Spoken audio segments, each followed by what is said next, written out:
Hello and welcome to StudyIQ, my dear friends. I am Prashant Mavani. I hope you all are doing good. Today is 1st June 2020. Today is Monday. I'm sure you all have enjoyed your weekend. Today's discussion, we will start with this quote by Muhammad Ali: the man who has no imagination has no wings. Imagination is just like a seed. If you don't have a seed, then how can you see a tree or any sort of thing? Without seed, that is not possible. So, imagination, make sure that you imagine a positive future, positive moment, positive day for yourself, and you will see that it will genuinely work like a seed. You will see the fruits in few moments, right? But you have to take action as well. It's not like if you imagine something and that will manifest in your life. No, you have to work for it as well. You have to create that situation that it grows. Just planting seed will not produce a tree. You have to look after it, you have to nurture it, you have to water it every single day, isn't it? Anyway, dear friends, StudyIQ has launched a smart course. Some of the best faculties of our nation, they've gathered together to design this course, right? It is for IAS examination. It covers both your pre and mains. To find out more about it, download our mobile application on your phone. I have already shared the PDF of today's lecture on my Telegram channel. You can follow me on Facebook. There are so many students out there, they are not aware about this video series, this lecture series, right? The reason why they are not aware is because you guys are not sharing it with those students. You might be in various different study circle groups. You can use your social media as well. The way you are benefiting from this series, there are so many students, they should benefit from this series as well. This one is for everyone, and it's not like if they learn something then they are your competition. No one is your competition, right? That thinking itself is negative.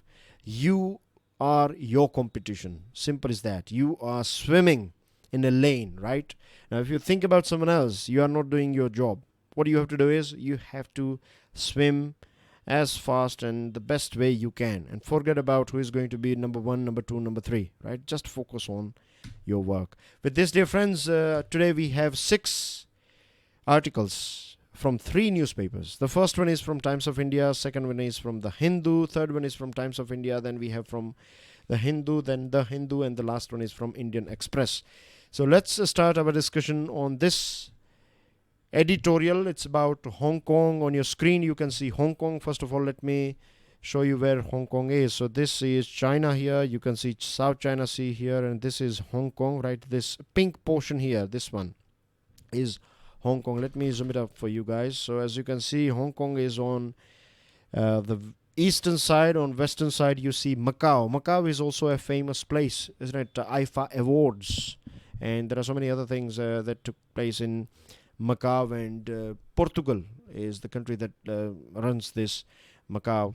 As far as Hong Kong is concerned, you can see Hong Kong SAR. So what is SAR? SAR stands for Special Administrative Region. I'm going to be very brief here. Basically, I was talking with the students, the Hindu version in the Hindu analysis. Hindi version, I was showing this picture, and all of a sudden this thing came in my mind that I should share a quick history of Hong Kong with you guys. So there was a time when Hong Kong was under British rule till 1999. I'm not sure about the exact year. The reason why I'm not sure is because I have not done research on this thing today whilst I'm recording this lecture. But if I'm not wrong, it was in 1999 when British government they handed over this Hong Kong to China, and Britain, a democratic country, and this Hong Kong, they have enjoyed democracy for a very long period of time. You know the situation in China, right? China is not democracy. They have a very authoritarian sort of regime over there. So it was decided between this British government and Chinese government that for next 50 years or something, you will keep this nation or this place as it is, and after 50 years, people of Hong Kong and you guys, you can decide for yourself what you need, what is best for you guys, right? So this was agreed by by these 3 parties: British, Hong Kong, and China. So that's why they have this one country, 2 systems, that Hong Kong is part of China, but they have a different system. I think it was last year when China said that, mainland China, when I say China, I'm talking about this Xi Jinping and top, those people who sit at the very top of this Chinese pyramid. So Chinese government said that till now, how things used to work in Hong Kong was that a sort of head of Hong Kong used to be someone from Hong Kong. But now this Chinese government said that we will send people, we will tell you, like, choose any one of this person and that person will stand in election and things. So this was not accepted by the people of Hong Kong. They said that this is a sort of violation of our democracy. We should have right to choose the person that we want to vote for, right? If you select a candidate, let's say if I give you two options, you want this hooligan or this hooligan, then I don't have any choice, right? You are already putting criminals in a particular place. I'm not saying that Chinese representatives are criminals. This is just an example for you guys to understand that what China did, that China said that we will send people, right? And out of that, you can choose one. So people of Hong Kong were furious on this thing, and that's the reason why we are saying one by one protests are going on, right? In different phases, frequent waves of protests are taking place in this place called Hong Kong. So I hope a background is clear to you. Now, the reason why we are discussing this particular editorial or Hong Kong is because China's parliament approved a new national security law for Hong Kong. What China does all the time is China will say that our security is under threat. We need to do something about it. And, keeping the security word or targeting the security, what they did is China has passed a new law, and this law has literally killed this one country, two system. This one country, two systems, this formula is all dead because of this new national security law. Chinese national security agencies will operate in Hong Kong now. So basically they will keep an eye on these protests and all these things. So it's about weakening the people of Hong Kong and their aspiration for democracy. Beijing has had enough. That's what we get from it. That China has indirectly said that now it's enough. We cannot handle this democratic culture anymore. We cannot allow you to enjoy this special status that you have, right? It's enough, and now we are going to take everything away from you. This was like a perfect opportunity for China. They have exploited this opportunity. The world was busy in handling this COVID-19. On the other side, China was playing these cards. USA has said that this Hong Kong territory will now lose the various economic and trading privileges it currently enjoys. And it may also lead to exodus of talent. Many people, people of Hong Kong, they will leave, talented people, productive people, they will leave Hong Kong. And multinational companies who are registered in Hong Kong, they may shift their base as well. We have seen in the recent past that China has been behaving quite aggressively in South China Sea. In fact, with us as well, these border issues are going on. So it is basically bullying its way up in Asia. It is also not considering international rules. And one thing that we have to understand is that Beijing only respects strength. And this is not just about Beijing. I think it applies to everyone. That when you are powerful, if you want respect, then you have to be powerful. If you are not powerful, right, then unfortunately, right, you will not get that respect. Then we have one article that is written by former ambassador of India to China. He is talking about a very, very interesting thing. Generally, we don't find this thing in news or in articles, but this is a very interesting article written by, and a very important one as well. So, in the outside world, we think or we believe that Mr. Xi Jinping is a very powerful person, right? And no doubt he is a very powerful person because he is a president of China, big army, big money, deep pockets, and there are so many other things as well. So that definitely makes him one of the most powerful leaders of the world. There is no doubt about it.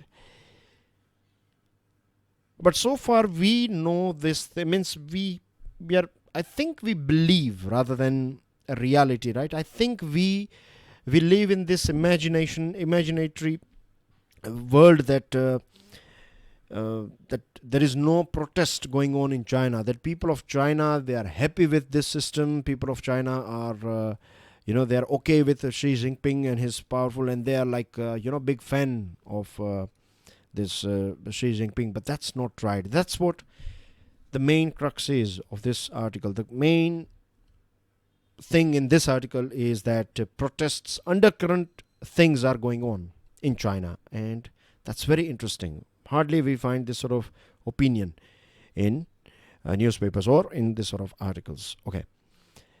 Media tropes point to a greater scrutiny of his role and leadership style, especially during the early stages of COVID-19 outbreak in Wuhan. You know that the whole world is demanding this thing, that there should be a thorough investigation, and there are few people and few organizations, I would say, they are also saying that in China, they are also demanding the same thing. Reports have surfaced alleging delays in reporting facts, conflicting instructions, and tight censorship, which we are all aware about. Now, many a times Mr. Xi Jinping is compared with Mao Zedong, and he's also compared with Deng Xiaoping. Mao Zedong ruled the country for a very long period of time after founding the People's Republic of China. His reign lasted for some 27 years. If you compare Mr. Xi Jinping, then he's been in power from last 8 years only. Of course, we know that he has amended the constitution and he can stay in this position as long as he likes, but it all depends, right? At present, you can be a very strong leader. Tomorrow, the time may change and then you have to step down. That can also happen. You never know. He's already 67 years old, Mr. Xi Jinping. He may carry on till maybe next 5 years. We don't know exactly. And this article is also not talking about or not predicting like how long he will continue. But he's also compared with one more person called Deng Xiaoping. Now remember a few days ago, we were talking about Deng Xiaoping and what he said, he said to the people of China or to the country that at present what we need to do is we need to focus on our growth, right? Rather than fighting and engaging with someone, it is better to look after our own back and make sure that your economical growth, and then in future you can see how strong you are in things, But at present, for a very long period of time, you have to focus on agriculture, industry, defense, and science and technology. And that's what he did. These are the 4 basic pillars or 4 modernizations that he offered.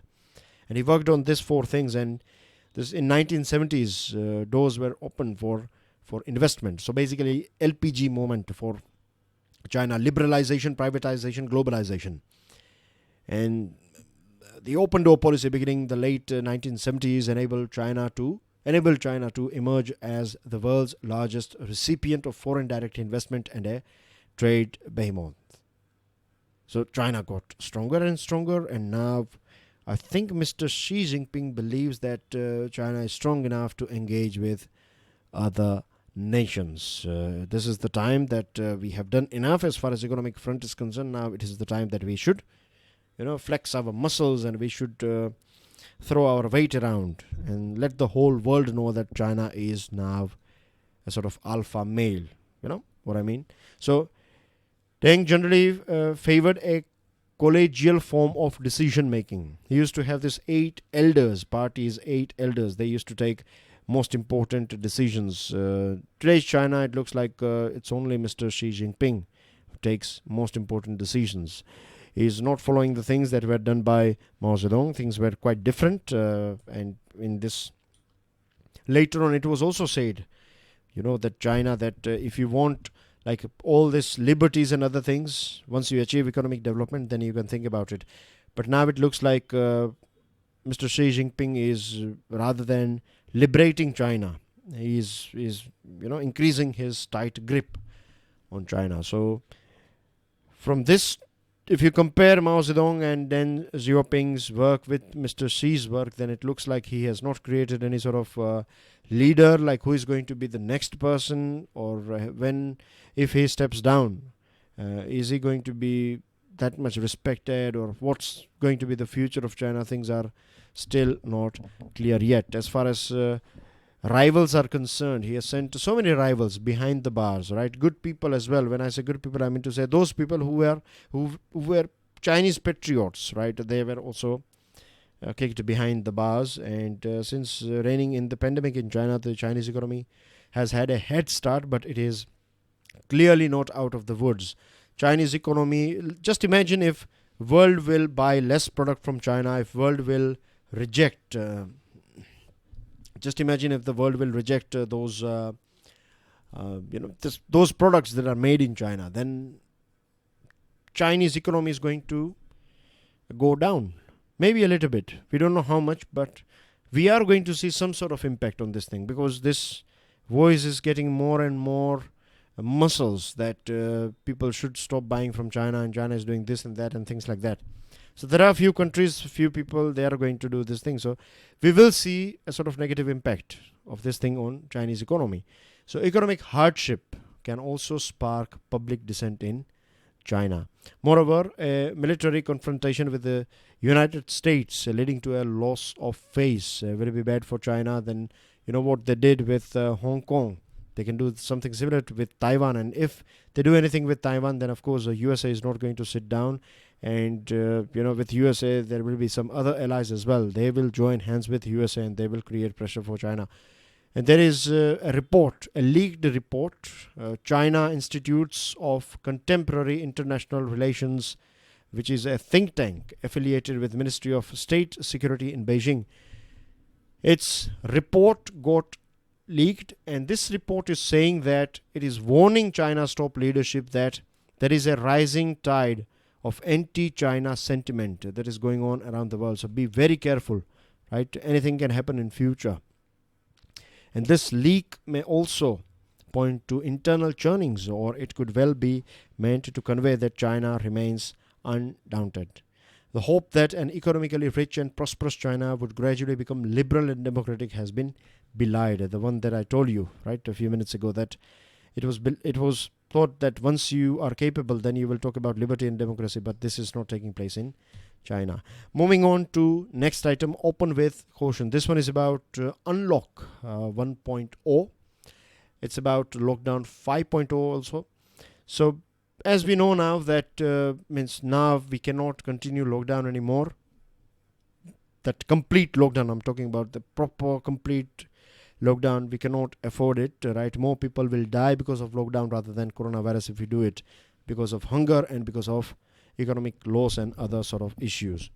Unlock 1 plan should ensure a careful restarting of activities. It is very important, particularly delivery of goods and everyday services. We need to make it as normal as possible. At the same time, we have to focus on health services as well. There are 13 cities. They have 70% of our cases. So I think strict vigilance will be kept on this 13 cities. Retaining curbs on big gatherings such as religious places is reasonable, right? We have one more week to go. But we have to, every one of us, this is not just about government, every one of us has to understand that national directives of COVID-19 management, like covering our face, mask etiquettes, not spitting in public, following protocols, right, physical distancing, all these things, we are the people, right, we have to do it. If we don't do it, then no one can force us to do it. A little bit of enforcement is also necessary, but awareness will take us a long way. A genuinely universal PDS is also required. We have seen that so many people, they have not got the benefit that they should get. So what about UBI, Universal Basic Income? We are going to talk about it as well. We have one dedicated article on UBI today, but this article is also saying that cash supplements should reach all intended beneficiaries. Surveys are also pointing that hunger levels are rising in our country. Financial support is missing, right? So many people are without financial support. And one thing that we have to keep in mind is that weeks ahead, we don't know exactly what will happen next, right? There is no proper predictability. We cannot predict how bad it's going to be. We have to wait and watch. Of course, we can protect our rural clusters. This whole episode of COVID-19, it has reasonably, our rural areas are safe. But once it penetrates in the nook and corner of our country, then it's going to be very difficult. So awareness and following protocols is the key. Moving on to next item. This is again about Unlock 1 or Lockdown 5.0. Unlock 1 guidelines indicate that we are moving back to normalcy incrementally. Step by step, we want to achieve normalcy, and of course, we have to achieve normalcy. As I told you, that we have to learn to live with this coronavirus. A salient feature of Unlock 1 is that beginning next week, parts of the hospitality industry, shopping malls, places of worship will reopen, right? We have to be very careful here. And as far as GDP is concerned, GDP growth for 2019-20 is just 4.2%. Just 1 week of lockdown. Remember, from 25th March, the last week was under lockdown. So our financial year starts from April and it ends on next year's March. So the current financial year, it is said that we are going to be in minus. RBI has also said that this is going to be our first recession in 4 decades. And if you go through other agencies, they are also saying the same thing. I'll take you through it. The aim of Unlock 1 must be to avoid this without losing sight of health protocol. That means the main aim should be to achieve normalcy as quickly as possible, as smoothly as possible, to make sure that our economy stays away from recession if possible, right? We have to do everything that is possible to keep our economy, if not in good growth rate, then at least in positive range rather than negative, right? So we should do everything that is possible to keep our economy in positive side, and at the same time we have to make sure that we follow all these health protocols. Without public transport, workers are not able to reach their workplace, and this is also creating a big hurdle. Then you have some other hurdles like local administration, rules and regulations, and other things are also creating challenges for factories to or companies to restart. It's time for a universal basic income program in India. The ongoing crisis, this is a dedicated UBI, that is Universal Basic Income, a dedicated article on UBI. The ongoing crisis is creating changes that could end up dividing society into pre and post COVID-19 days. These changes are also likely to exacerbate the novel challenges accompanying the fourth industrial revolution. Fourth industrial revolution, or industrial revolution 4.0, right? Already this whole journey of industrial revolution, when industrial revolution started, right, early on everything was done manually. Then we did little bit of machines, then assembly line came in, then automation came in. Now when automation came in, you know that already so many people, like machines started replacing people, right, or manual labors. And now in this IR Industrial Revolution 4.0, we are in fact replacing machines with high-tech technologies. We are deploying some artificial intelligence, Internet of Things, and so many things. I'll give you one example of Adidas. Adidas used to have a very big factory in China. Early on, they used to have in Germany, then in China, and now they have deployed IR 4.0. And they don't need that many people working in the shoes factory. So what they have done is they have shifted their plant back to Germany. Only few people work in that plant. Everything is done automatically. You select a design. Once the design is okay, then you enter it in the computer. You have machines that can make any sort of, you feed the material. So it's more and more getting more and more, role of technology has increased. So already the world was struggling with this jobs, right? Finding a right job with right money and everything. And now we are going to see more sort of struggles, particularly after COVID-19. If you see Silicon Valley is home to 5 of the world's 8 most valuable companies. 5 companies are here. And these companies, their cumulative market capital is over $4 trillion. $4 trillion, but these companies, they directly employ just 1.2 million people. At 1.2 million may look big, but 4 trillion, if you compare $4 trillion and 1.2 million, then 1.2 million is a very small amount of people working in this big, companies. So what I'm trying to tell you here is that we are going to struggle. People are going to struggle in finding jobs. So universal basic income is very important, right? It will help people survive, something they get from the government. And this is not just this article. There are so many, economists, they have supported this idea of UBI, It is also considered as an effective poverty eradication tool. UBI is basically an unconditional fixed amount given to every citizen. Now, we don't need to give it to every citizen. Mr. Ambani, Mukesh Ambani, does not require 7,620 rupees help from government.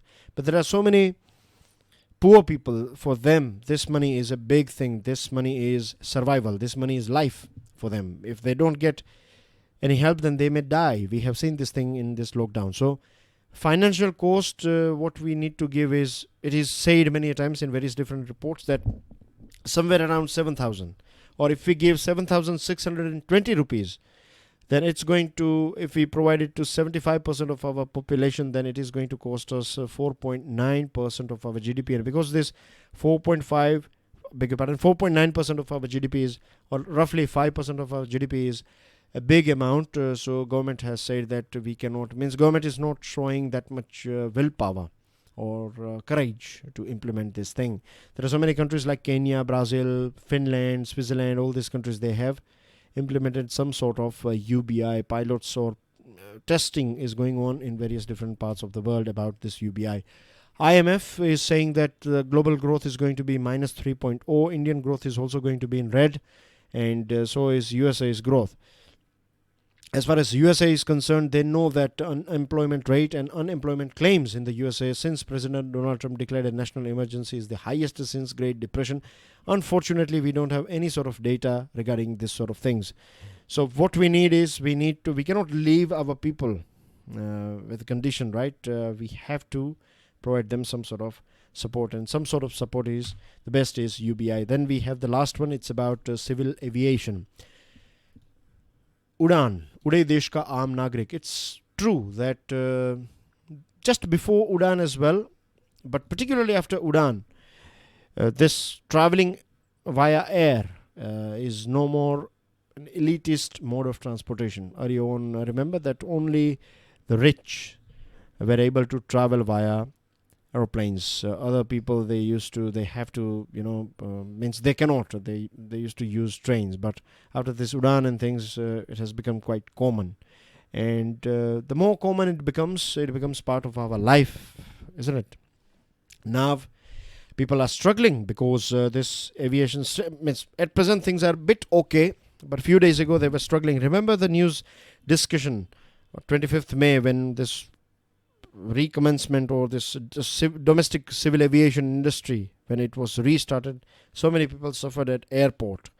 But this article is written by our civil aviation minister, so this is an official statement coming from the government, you can say.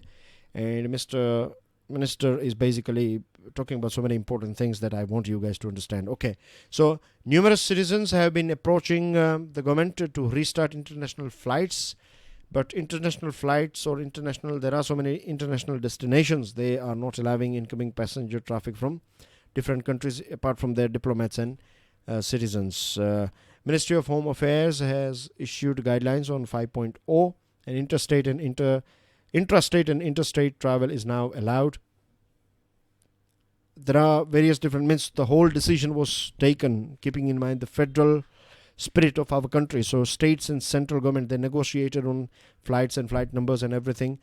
So still 25 flights, there are, on an average, you can say states are accepting 25 flights per day, right? That's what their average is, roughly speaking. But we have to reach to our maximum potential, because it's very interesting to know that pre-COVID India was third largest domestic aviation market in the world. Third largest, which is not bad, right? I was not aware about this fact, that we were third largest domestic aviation market in the world. And 140 million passengers used to travel annually via airlines. So it is not something just for elite now. It is important for, this sector is important for every one of us. We were experiencing double-digit growth. The sector was experiencing double-digit growth, but unfortunately, COVID-19 grounded this sector for nearly 2 weeks, right? But in this grounded phase, or in this lockdown phase as well, this aviation industry played a very important role. Mission Lifeline, Udan, and then was this Vande Bharat mission was conducted. So many people were evacuated by this Vande Bharat mission or our airlines. Now, gradually we have to take it back to normal, and as far as we follow the safety guidelines and protocols, right, they are meticulously designed, and if we follow all these protocols, then I think we are safe. It all depends on people. If we support, if we look after if we follow the strict guidelines and protocols, then I think we are going to be safe. But still, as I told you, as we discussed earlier, we don't know what will happen after a few weeks time. So far we know this thing that mortality rate in our country is quite low, so that's good. And this this thing from minister is that lockdown helped us in achieving three objectives. First one is to control this sudden exponential growth of virus. The second is it gave us time to prepare our healthcare system to prepare itself. And the third one is that it allows us to think and to restart our economy. So that's everything in today's discussion. Thank you very much for watching this video. God bless you all. Jai Hind. Then we have one more article on China. This article is written by former